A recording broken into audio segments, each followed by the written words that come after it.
علی بھی اگلا سوال ہے، عموماً اہل سنت کے ہاں خصی جانور یعنی سیکشول ڈسیبل کی قربانی بڑے شوق سے کی جاتی ہے، جبکہ اہل تشیع ایسے جانور کی قربانی کو حرام سمجھتے ہیں، بلکہ اہل حدیث کا ایک فرقہ جماعت المسلمین بھی خصی جانور کی قربانی کو جائز نہیں سمجھتا۔ اس حوالے سے آپ کا کیا موقف ہے؟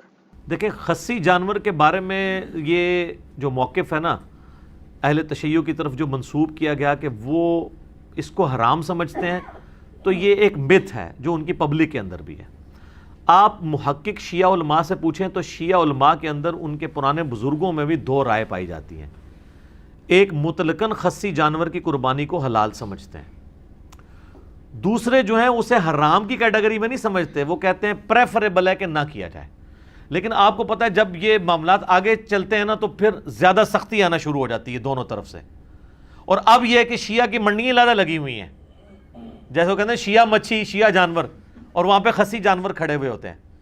حالانکہ آپ شیعہ علماء سے میں نے باقاعدہ اس کے اوپر پوری ڈیبیٹ کی ہے، وہ کہتے ہیں جی ہمارا یہ کیٹیگوریکل موقف نہیں ہے، ہمارے ہاں دو اقوال ہیں، اور جو دوسرے لوگ ہیں نا جو خصی کی جانور کی قربانی کو جائز نہیں سمجھتے وہ حرام کی کیٹیگری میں نہیں سمجھتے ہیں، وہ فتویٰ نہیں لگاتے کہ آپ کی ہوگی نہیں، وہ کہتے ہیں کہ بہتر ہے کہ یہ نہ ہو۔ جماعت المسلمین والے تو خیر بہت سخت ہیں، اہل حدیث کا ہی ایک ٹوٹا ہوا ایک سب سیکٹ آپ کہہ لیں، اور وہ کہتے ہیں چونکہ یہ بھی ایک عیب ہے جو جانور کے اندر موجود ہے، وہ کہتے ہیں انسان میں اگر یہ عیب ہو خصی ہونا سیکچولی ڈسیبل تو یہ عیب ہے تو جانور میں کیوں نہیں ہے، یہ وہ لاجک پیش کرتے ہیں۔ دیکھیں اس معاملے میں میرا موقف پہلے کافی سخت تھا، لیکن میں نے ان 5-7 سالوں میں کافی اس کے اوپر ایمفسائز کیا ہے، تو میں اس رزلٹ پہ پہنچا ہوں کہ اس میں آپ کو سختی نہیں کرنی چاہیے۔ اگرچہ جب میرا سخت بھی موقف تھا نا تو میں نے اس وقت بھی کہا تھا کہ اگر کوئی قربانی دیتا ہے ہم اس پہ فتویٰ نہیں لگاتے، نہ اسے یہ کہتے ہیں کہ اس کی قربانی نہیں ہوگی۔ یہ اکتوبر 2012 میں میرا مسئلہ 52 ریکارڈ ہوا تھا۔ اللہ کا شکر ہے کہ میں جب کبھی بھی اجتہادی مسائل پہ بولتا ہوں نا تو میں اپنے لیے ایک راستہ ضرور باقی رکھتا ہوں، کیونکہ مسئلہ اجتہادی ہوتا ہے نا، نص قطعی تو نہیں ہوتا۔ تو بعد میں جب مجھے کبھی کسی موقف میں ڈھیلا موقف اڈاپٹ کرنا پڑے تو میرے لیے کوئی مسئلہ نہیں ہوتا، کیونکہ میں نے پہلے بھی کوئی سخت موقف نہیں اڈاپٹ کیا ہوتا۔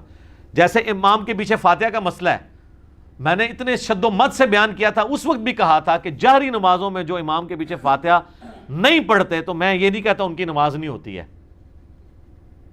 خیر بعد میں اللہ نے شرح صدر کیا تو یہ سمجھ آئی کہ یہ جہری نمازوں میں پیچھے نہ پڑھنے والا عمل زیادہ بہتر ہے، تو مجھے ویڈیو ریکارڈ کراتے ہوئے بھی کوئی مسئلہ نہیں ہو رہا تھا، میں نے پہلے اس کو حلال حرام کا مسئلہ بھی نہیں بنایا تھا۔ خصی کے معاملے میں بھی یہی ہے، پہلے تو آپ اس کو سمجھ لیں کہ یہ خصی جانور کو عیب کے طور پر جن لوگوں نے دلیل کے طور پر پیش کیا ہے تو اس کی اصل دلیل تو ہے قرآن حکیم میں، سورہ نساء کی آیت نمبر 119، جس میں آتا ہے کہ شیطان نے کہا تھا کہ میں لوگوں کو ابھاروں گا کہ یہ جانوروں کے چیریں گے، بتوں کے نام پہ چھوڑتے تھے۔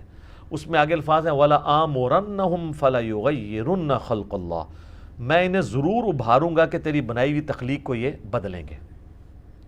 تخلیق بدلنے میں ہر وہ کام داخل ہے جو نیچر کو آپ ہٹ کے کوئی کام کرتے ہیں، چاہے وہ کان چیر دیں، چاہے وہ آپ سینگ توڑ دیں کسی کا، ٹھیک ہے۔ اور اسی کیٹیگری میں تفسیر طبری جو اہل سنت کی پہلی تفسیر ہے ابن جریر طبری کی، انہوں نے اسی آیت کے کانٹیکسٹ میں لکھا ہے صحیح سند کے ساتھ کہ انس ابن مالک کہا کرتے تھے، ابو صحابی رسول ہیں، سنی شیعہ سے بلند ہیں وہ، کہ جانور کو خصی کرنا اس کی تخلیق کو بدلنا ہے۔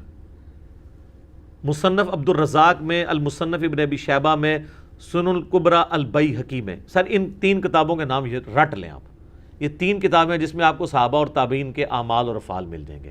مصنف تو کہتے ہی اس کو ہیں جس میں کثرت کے ساتھ صحابہ اور تابعین کے ہوں، مصنف ابن ابی شیبہ، مصنف عبد الرزاق اور سنن الکبریٰ البیہقی، اس میں آپ کو کئی تابعین کا ملے گا کہ وہ جانور کو خصی کرنے کو حرام سمجھتے تھے،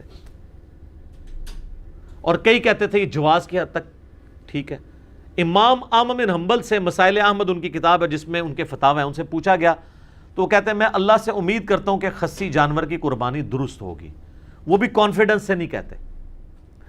رہے ہمارے اہل سنت میں تو وہ ایک حدیث کو لے کے پھر رہے ہیں جو سنن ابی داؤد میں، اور روایت تو ضعیف ہے، کہ نبی صلی اللہ علیہ وآلہ وسلم نے 2 چتکبرے سینگوں والے مینڈے، کالا چٹا یعنی ان کے اوپر وہ بنے ہوئے تھے نشانات، وہ قربان کیے جو خصی بھی تھے. یہ ابو داؤد میں حدیث ہے. اس کا ایک حصہ تو صحیح مسلم میں ہے کہ آپ علیہ السلام نے 2 چتکبرے مینڈے سینگوں والے قربان کیے اور آپ نے ان کو پہلو کے بل لٹا کے ان پہ پاؤں رکھ کے بسم اللہ واللہ اکبر تکبیر پڑھ کے ان کو ذبح کیا. اور مسلم شریف میں الفاظ ہیں, آپ نے ساتھ یہ بھی کہا اللہم تقبل من محمد و آل محمد و امت محمد, اے اللہ اسے قبول کر لے محمد, آل محمد اور امت محمد کی طرف سے صلی اللہ علیہ وآلہ وسلم اجمعین. تو اس حدیث کہ یہ الفاظ تو بخاری مسلم میں ہے. یہی حدیث ابو داؤد میں آتی ہے نا, اس میں خصی کے الفاظ بھی ہیں کہ 2 سینگوں والے چتکبرے اور خصی, لیکن وہ روایت ضعیف ہے. اس میں محمد بن اسحاق مدلس ہیں اور ان سے روایت کر رہے ہیں اور سما کی تصریح نہیں ہے. اس لیے یہ حدیث مشکات میں جب آئی ہے نا, 1461 نمبر ہے مشکات میں 1461, اس کے فٹ نوٹ پہ شیخ زبیر صاحب نے لکھا ہے اس حدیث کے کانٹیکسٹ میں کہ یہ حدیث جو ہے وہ ضعیف ہے خصی والے الفاظ کے ساتھ, باقی سارے الفاظ ثابت ہیں. لہذا وہ زبیر صاحب کا جو پرانا کوئی حکم کہ یہ ابو داؤد میں لگا ہوا تھا نا, تو اس کو آپ چینج سمجھیں. وہ انوار الصحیفہ کے اندر جو سنن اربعہ کی تحکیم ہے اس میں بھی انہوں نے اس کو ضعیف کہا ہے. تو یہ حدیث تو ہے ضعیف. اب یہ محمد بن اسحاق تو مشہور مدلس ہے, اور اہل حدیث کے ہاں تو یہ مدلس ہونے کی وجہ سے ان کی روایت جو ہے ضعیف ہے, جو مسلم کے مقدمے میں ہے کہ مدلس کی ان والی روایت سما کی تصریح کے بغیر ضعیف ہے. رہے حنفی, تو حنفیوں کے ہاں تو محمد بن اسحاق ویسے ہی ضعیف راوی ہے. وہ کہتے ہیں صرف اس کی تاریخ میں باتیں لی جائیں گی کیونکہ امام المغازی ہے. سیرت ابن اسحاق پہلی سیرت کی کتاب یہی لکھی گئی ہے, انہوں نے ہی لکھی ہے. یہ تابعی ہیں, انس بن مالک کے شاگرد ہیں. سیرت ابن شام اس کی تلخیص کی گئی ہے بعد میں امام ابن شام نے. وہ جو فاتحہ خلف الامام والی حدیث ہے نا ابو داؤد کی کہ فجر کی نماز میں بھی صحابہ پیچھے پڑھ رہے تھے تو آپ فرمایا صرف فاتحہ پڑھو, اس حدیث کو تو صحیح کہتے ہیں اہل حدیث. تو اس وقت حنفی ان کو یہ جواب دیتے ہیں کہ اس میں محمد بن اسحاق ہے اور وہ ضعیف راوی ہے, اور خود یہ خصی والی حدیث جو ہے محمد بن اسحاق والی پیش کر رہے ہیں. دیکھا آپ نے 2 نمبری, یہی 2 نمبری اس میں کی بھی ہے جو ابو داؤد میں حدیث ہے نا کہ عبداللہ بن عمر بن عاص جن کو وہ دعا یاد نہیں ہوتی تھی ان کے گلے میں تختی لٹکا دیتے تھے. تو وہ تقی عثمانی صاحب بھی بیان کر رہے تھے, میں نے کہا تھا سر اس کو دیکھ لیں, پہلے تو آپ نے نام ہی غلط لیا ہے, عبداللہ بن عمر نہیں ہے, عبداللہ بن عمر بن عاص ہے جس کو اردو میں عمرو لکھا جاتا ہے. اور دوسرا یہ ہے کہ اس میں تو محمد بن اسحاق ہے جو آپ کے نزدیک ضعیف ہے, تو آپ یہ روایت کس طرح آگے بیان کر رہے ہیں کہ تعویذ لٹکاؤ گلے کے اندر. تو محمد بن اسحاق مدلس ہیں, ان سے روایت کر رہے ہیں, لہذا یہ روایت ہوگی ضعیف. اور اس کو اہل حدیث کہیں پیش ہی نہ کریں آپ کہ وہی خصی جانور قربانی کی, خصی جانور کی قربانی کی. اسی وجہ سے جماعت المسلمین والوں کا یہ موقف ہے کہ خصی جانور قربانی نہ کی جائے. اب یہ خصی جانور کا مسئلہ جو کر رہے ہیں ان کا مسئلہ بھی ٹوٹل اجتہاد پہ کھڑا ہوا ہے, نہ کرنے والوں کا بھی اجتہاد پہ کھڑا ہوا ہے. تو جب مسئلہ اجتہادی ہے تو پھر یہ نص نہ رہی. البتہ جو نہ کرنے والے ہیں وہ نص سے اس کو دلیل ضرور پکڑتے ہیں, والا آمرنہم فلیغیرن خلق اللہ. اس کا جواب جو خصی کی جائز سمجھتے ہیں نا وہ بڑا زبردست جواب دیتے ہیں, اور میں سمجھتا ہوں کہ مولانا اسحاق صاحب رحمہ اللہ تعالیٰ نے اس مسئلے کو کافی حد تک حل کیا ہے.